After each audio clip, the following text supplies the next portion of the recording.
No one is in the habit of looking to Sports Illustrated to understand the world. Until recently, they've been known for their coverage of sports and, for better or worse, swimsuits. But in a recent article, they ventured far outside their lane to issue a perspective on the case of Coach Joe Kennedy, the praying coach from Washington State who was fired for praying on the field after football games. The article considered the possibility that the Supreme Court would rule in Coach Kennedy's favor and say it is a constitutional right for a coach to be able to pray in public.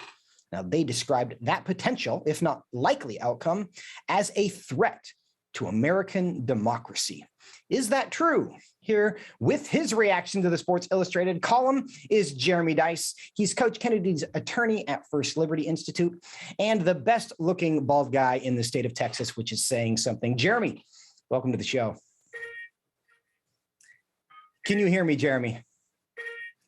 I just gave you a very flattering introduction, and I don't think he can hear me. So I think we're going to wait to get Jeremy back on the line because he is Coach Kennedy's attorney, and he has been representing this case for a number of years. And as a reminder, this case out of the state of Washington began in the litigation around this happened in about 2015 because for years, Coach Kennedy had been coaching football and had made it a personal commitment. Do we have the guest? Oh, okay, here. We got him. Jeremy, we got you? I'm here. Good to see you, Joe. Well, it's good to see you. Thank you for joining us. I just gave the lead in about this article. What was your response when you first saw what Sports Illustrated had to say about this case?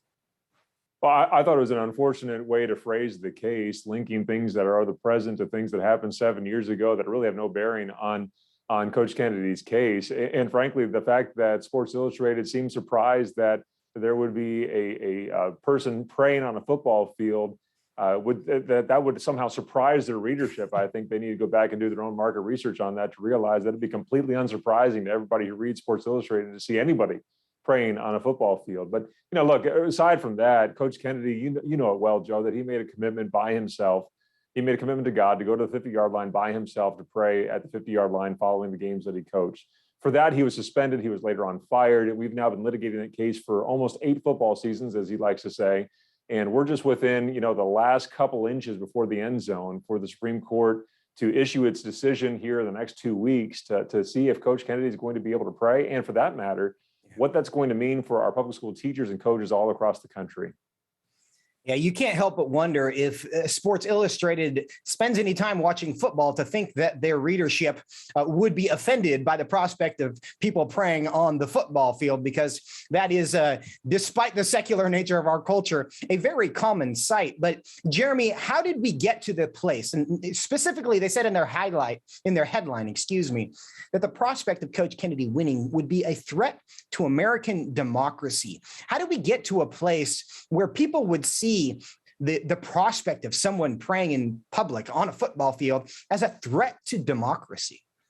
Oh, goodness. Thankfully, our headline writers are never wanting for hyperbole.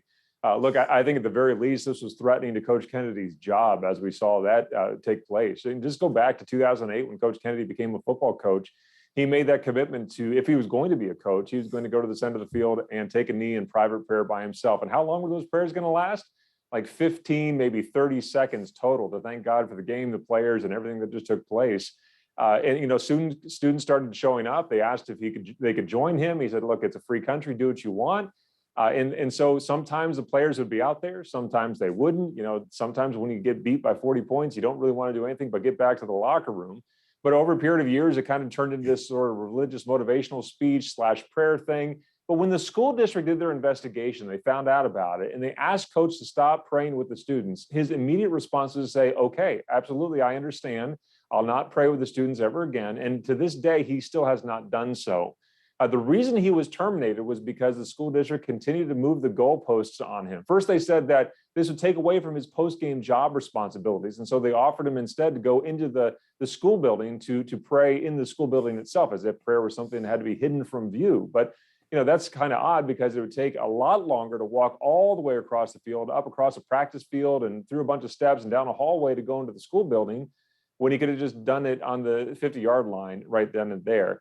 And then they said, well, no, actually, it's because students can see you engage in this religious activity, and that's enough to violate the Establishment Clause.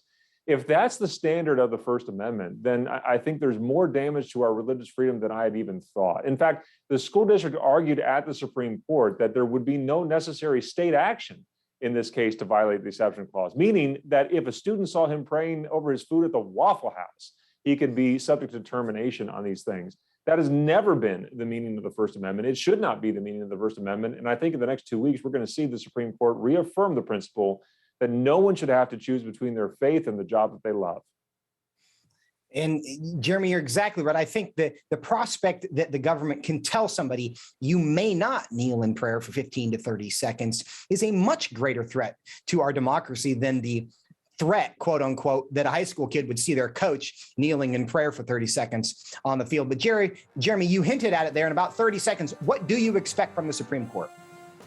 Well, I think they're going to reaffirm the principle that they held back in 1969 in Tinker versus Des Moines, that students and teachers do not have to shed their constitutional rights when they walk through the schoolhouse gates.